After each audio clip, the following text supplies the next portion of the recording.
Squeaky chair.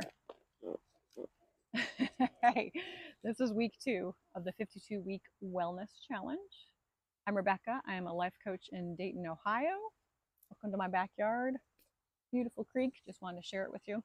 So week 1 was about vices and how we should slow down and kind of be accountable. Be like, okay, I'm doing too much of this. I'm doing too much of that. Just to really focus on how you can change those habits before they control you. So go back and watch week 1.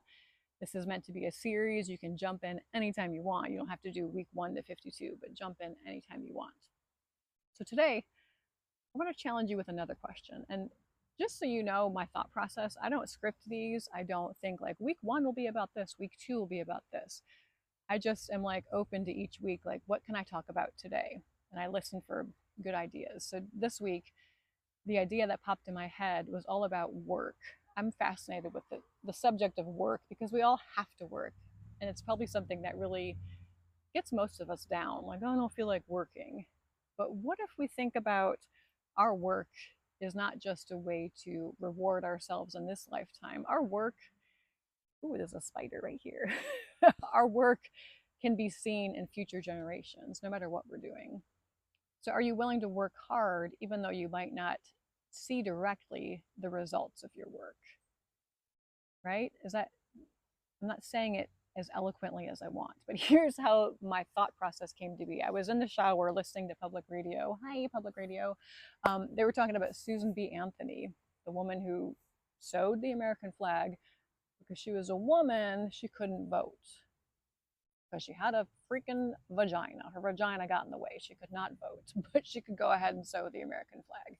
Anyways, she was trying to get that to change. So she sent a letter to the President Grant at the time saying, hey, it would be really great if women could vote. You know, we're just as awesome as men.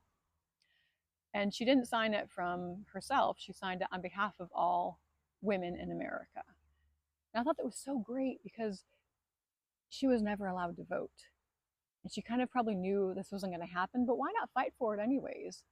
Why not move the needle a little bit in my lifetime so the women in the next generation might see the fruits of my labor?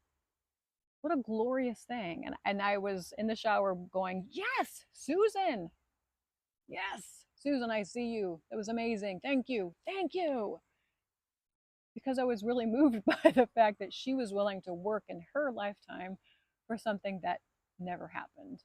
But here it is, it's happened because of her work, because of people after her, after her, after her. People built upon the work of each generation. So my question to you is this. It's Sunday. I always record these on Sundays. As we head into Monday, as you go back to work, could you have a better attitude about the work you're doing? Can you think, it's not just a day job.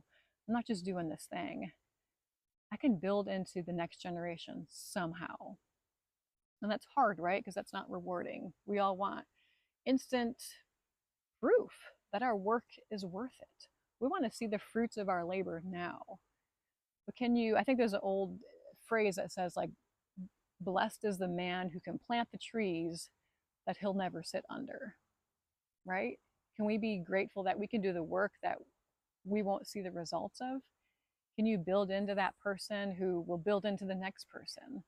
It's such hard work to do because it's like, how will I ever prove to myself that my work was worth it?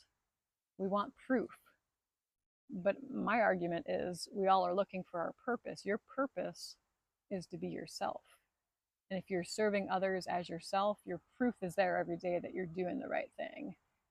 And you're not going to have it be a transaction of, oh, I did this, so I got this. You're going to feel good because you know you put the work in that people might not see, but that's for you to know. That's for you to quietly know and be confident about that I'm building into someone or something in some small way. I'm paying for the person behind me to get coffee. I'm sending a kid a check who can't afford to go to summer camp. Like, I'm doing these small things, not for the glory and announcement of it, but to better the next generation.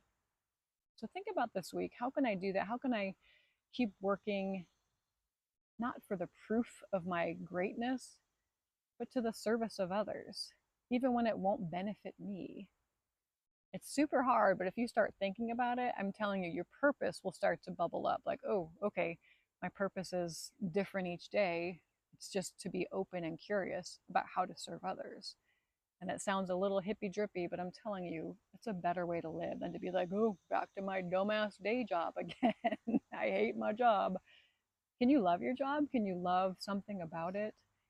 Can you love serving people in a way that you have no idea how you're serving them? It might be the one smile you give them, the one interaction you have that could make someone feel seen.